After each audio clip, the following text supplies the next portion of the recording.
부동산 투자의 가이드가 되어드리겠습니다. 부동산 가이드 이주호입니다. 오늘 오후 6시가 되면 국토교통부가 공시 예정 가격을 공개합니다. 자, 이걸로 이제 다음 달 4일까지 의견 청취를 하고 4월 말일 정도가 되면 이게 공시지가로 확정이 되는 건데요. 정부가 공시지가를 현실화하겠다고 밝힌 만큼 서울이나 수도권 일부 지역에서는 공시지가가 10% 넘게 오를 거다, 이런 전망도 나오고 있습니다. 이걸 기준으로 세금을 매기기 때문에 많은 분들이 과연 공시지가가 얼마나 될지 관심을 갖고 계실 텐데, 세금 부담의 크기는 제각각이겠지만 세금 대체로 오를 것으로 보입니다. 이런 세부담을 넘어설 만큼 좋은 미래 지역 가치를 좀 찾아봐야 되겠죠. 자, 오늘도 다양한 지역 정보 준비했습니다. 부동산 가이드와 함께 하시죠. 출발하겠습니다.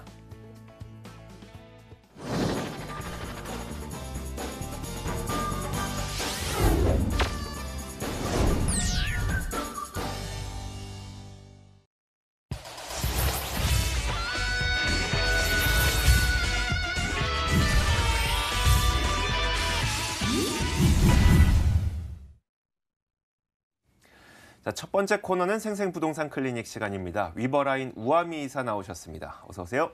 안녕하세요. 네, 반갑습니다. 자, 방송 보시면서 저희가 궁금증 해결해 드리기 위해서 무료 전화와 문자 열어놓고 있습니다. 무료 전화는 0220-776356번, 무료 문자는 013-3366-8290번 열어놓고 있겠습니다. 자, 오늘도 우아미 이사와 함께 부동산 시장에 대한 강의를 한번 들어볼 텐데, 지난번 시즌간에 그 1인 가구들이 얼마나 늘어나고 있고 그들이 어떤 주거 지역을 선호하는지 그런 내용들을 들었었거든요. 다 못 들었어요. 네. 오늘 두 번째 시간 마련하셨죠? 네, 좀 꼼꼼히 살펴보다 네. 보니까 좀 내용이 길어서 오늘 두 번째 시간인데요. 네, 2018년에 한국의 1인 가구, 1인 가구에 대해서 이제 말씀을 드리고 있는데, 이 1인 가구는 이 한국의 가장 이 주된 가구 유형으로 구상을 하고 있습니다. 20년 후가 되면은 이 한국의 1, 2인 가구가 약 4가구 중에 이제 3가구가 될 것으로 이제 추계에 따르면은 예상을 하고 있는데요. 길 가다가 4명을 만나면 그 중에 3명이 1, 2인 가구라고 볼 수 있으니까 정말 이 1, 2인 가구가 이 한국의 이 가장 주된 이 가구 유형이라고 보시면 되겠고요. 그렇기 때문에 이 한국의 그런 이제 경제, 사회 변화를 설명하는 그 이제 대전제라고 보시면 되겠습니다. 그렇기 때문에 1인 가구의 생활 형태라든지 뭐 생활 습성, 그리고 뭐 소비 패턴 부분들을 이제 꼼꼼히 좀 살펴보는 것이 부동산 시장에서도 좋을 것으로 생각이 되는데요. 지난 시간에 이 1인 가구들이 어디에 사는지 한번 살펴봤었는데, 15평 이하의 소형과 초소형 주택에서 이제 70% 정도 이제 산다고 합니다. 20대 같은 경우에는 5평에서 한 15평 정도로 좀 작은 평수에 사는 것으로 보여지고요. 이 사실 이제 연령이 증가하면 증가할수록 넓은 평수에 이제 산다라고 보시면 되겠고요. 살고 있는 1인 가구의 거주 주택의 유형을 보면 아파트가 좀 많이 차지를 하고 있는데요. 이 40대, 50대 같은 경우에는 아파트에 한 50% 육박하는 비율이 사는 것으로 보여지고요. 20대와 30대 같은 경우에는 다세대 주택가 그리고 오피스텔에도 많이 거주하는 것으로 보여지고 있습니다. 네. 그리고 이 20, 30대, 그러니까 그 이제 거주 주택의 이제 소유 형태도 좀 살펴보겠는데요. 소유 형태와 그리고 이 전월세 보증금하고 이 월세 금액도 설문조사를 통해서 결과가 나왔습니다. 이 1인 가구의 거주 주택의 소유 형태를 살펴보면요. 일단 전세 부분이 가장 많은 부분을 차지하고 있고요. 월세 부분이 그 다음을 이루고 있는 것으로 보여집니다. 그리고 자가 소유하고 있는 것으로 지금 소유 형태를 살펴보면 한 28% 정도라고 볼 수 있는데, 사실 이 전체의 그 자가 보유율이 한 60% 되니까 이 1인 가구의 자가 보유율은 상당히 낮다라고 보시면 되겠습니다. 그리고 또한 역시나 마찬가지로 이 연령이 증가하면 증가할수록 이 자가 보유율도 높아지고 있다라고 보실 수 있겠고요. 20대와 30대 같은 경우에는 이 월세와 전세를 내는 그런 비율이 상당히 높은 것으로 보여집니다. 그렇기 때문에 우리가 수익형 부동산을 선택할 때도 이러한 부분도 좀 꼼꼼하게 살펴본다면 쉽게 접근할 수 있을 것 같고요.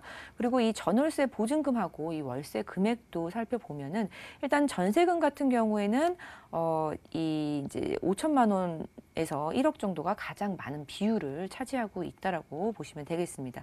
그리고 월세 보증금 같은 경우에는 5천만 원 이하가 90%를 차지하고 있다라고 보시면 되겠고요. 월세 지불 금액, 이 다달이 월세를 내는 1인 가구들의 금액도 살펴보면은 60만 원, 그러니까 40만 원 미만이 한 60% 정도를 차지하고 있는 것으로 보여지고 있습니다. 그리고 거주주택의 선택 사유, 그리고 거주 환경의 선택 사유도 한번 물어봤습니다. 일단 1인 가구의 거주주택, 그리고 주거 환경의 이 만족도 부분에 있어서는 거주주택의 만족도 상당히 높게 나와 있습니다. 불만족보다 이제 차이가 많이 나는 것으로 보여지고요.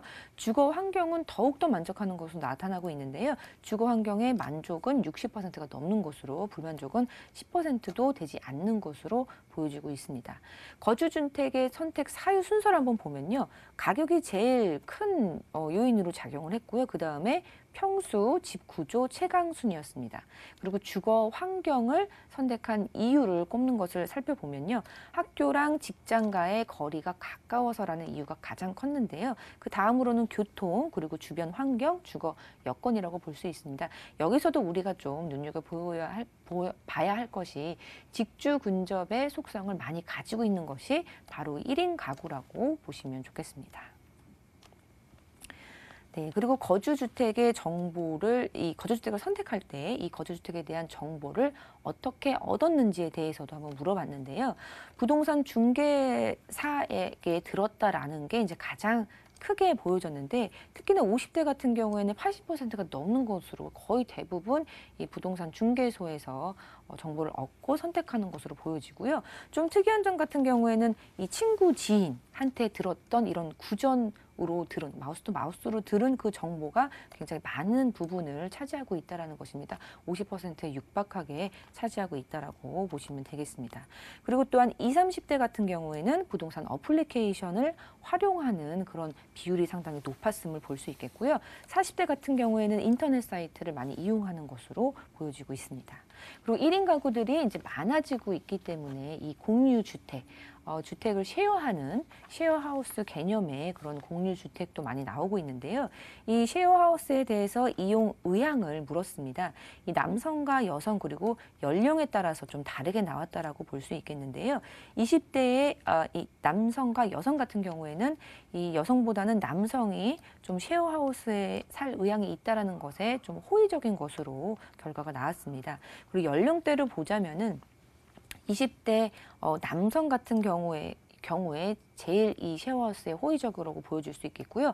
50대 여성 같은 경우에는 이 사용할 의향이 없다라는 것이 대부분인 것으로 압도적으로 많은 비율을 차지하고 있다라고 보시면 좋겠습니다. 그리고 이 1인 가구 이사하는 빈도, 그리고 이사 사유에 대해서도 한번 물어봤는데요.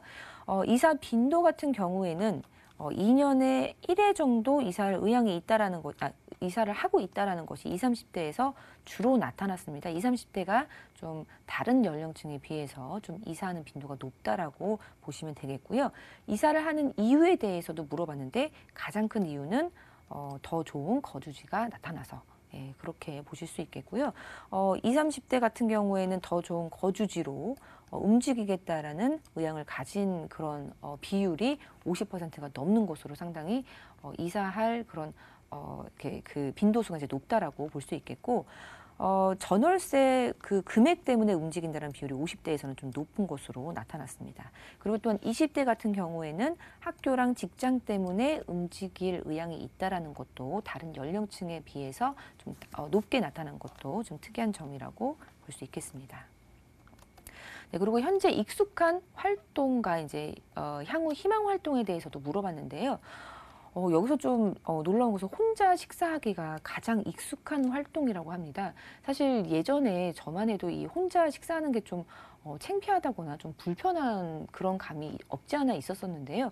지금은 혼자 잘 먹습니다. 근데 그 이유가 분위기가 옆에 있는 사람들도 혼자 먹는 사람들이 이제 많기 때문에 좀 그런 부분도 있는 것 같습니다. 그리고 남자분들은 이제 혼자 술 먹기도 많은 네. 부분을 좀 차지하는 것으로 보여지는데요. 앵커님도 혼자 술 먹는 거 익숙하십니까? 왜 저를 가리키면서 그런 말씀을 하시나요? 아니, 술은 근데 혼자 먹기가 좀 아직도 많이 불편한데. 네. 네. 근데 혼자 사시는 분들, 1인 네. 가구들은 이제 혼자 술을 먹는 것도 한 40% 넘는 비율이 이제 익숙한 활동이라고 대답을 했습니다. 많이 변했네요. 네, 그렇습니다. 이 혼자 식사하기가 70%가 넘는 것으로 거의 80%에 육박하는 것으로 보여지고요. 혼자 쇼핑하기, 뭐 혼자 운동하기, 혼자 술 먹기, 혼자 문화생활하기, 혼자 취미 활동하기까지 정말 많은 비율을 차지하고 있기 때문에 혼자 생활하는 이런 생활 패턴에 따른 그런 서비스 업종이라든지 그런 재화들도 나오고 있는 이유가 다 이렇기 때문에 나오고 있다라고 보시면 되겠습니다. 네, 그리고 1인 가구의 생필품 구입 장소에 대해서도 한번 살펴봤는데요. 역시 이제 대형마트 부분에 있어서 좀 많은 비중을 차지하고 있다고 보여지는데 슈퍼마켓 비중도 굉장히 높습니다. 이게 간단한 것을 사는 게 아니라 생필품이기 때문에 좀 작정하고 산다라고 볼 수 있는데 대형마트보다도 이제 슈퍼마켓을 50대 남성 같은 경우에는 더 많이 이용하는 것으로 그리고 여성분들도 50대 같은 경우에도 더 많이 이용하는 것으로 보여지고요. 그리고 편의점 사용이 이 온라인 쇼핑까지 그런 수준까지 접근을 했기 때문에 이 편의점 사용도 꾸준하게 늘어나고 있는 것도 특이점이라고 보시면 좋겠습니다. 네, 그래서 이 1인 가구들을 겨냥한 상품과 서비스도 이제 많이 나오고 있는데 그러한 이제 새로 나온 상품과 서비스에 대해서 이용 현황과 그리고 관심도에 대해서도 조사를 해봤습니다. 거기서 가장 큰 이제 관심을 갖고 있는 1인 가구들이 가장 큰 관심을 갖고 있는 것이 바로 이 배달과 혼밥이라고 합니다. 1인용 포장 반찬 배달이 이 관심도가 30% 넘는 것으로 나타났고요. 그리고 혼밥 레스토랑에 대한 관심 30%가 넘는 것으로 나타나고 있습니다. 그 외에도 이제 살펴보면 편의점 이제 택배 수령이라든지 뭐 1인 안심기가, 홈 가전 컨트롤, 그리고 편의점 연계 세탁 배달 서비스, 그리고 가전 제품 렌탈, 그리고 소량 패키지 식료품, 나홀로 싱글종 여행 상품 등등 이런 여러 가지들이 사실은 이 20년 전이나 뭐 15년 전만 해도 이렇게 흔하지 않았던 볼 수 없었던 그런 서비스들이 속속 생겨나고 있습니다. 그만큼 1인 가구들이 이 한국 사회에서 주된 가구 이제 형태로서 많은 그런 소비와 문화를 주도한다라고 볼 수 있겠는데요. 사실상 이 부동산 시장에서도 이 월세 부분이라든지 그리고 또 뭐 소형 주택이 늘어난다라는 그런 측면에 있어서도 이 부동산 시장도 리드한다고 보시면 좋겠습니다. 그렇기 때문에 우리 수익형 부동산에 관심 있으신 분들은 이런 부분들도 잘 파악하신다면은 이 수익형 부동산 선택하실 때 많은 도움이 되실 수 있을 것 같습니다. 네, 잘 들어봤습니다. 집주인의 입장에서는 사실 그 임차인들이 과연 무엇을 좋아하는지를 알아야 공실 걱정 없는 지역에 부동산 투자를 할 수가 있겠죠. 자, 오늘 강의를 통해서 무엇을 꼼꼼히 따져봐야 되는지, 현재 임차인들은 어떤 것들을 좋아하고 있는지 저희가 잘 공부를 해봤습니다. 자, 이어서 우아미 이사가 준비한 부동산 정보도 있습니다. 어떤 정보일지 화면으로 공개하겠습니다.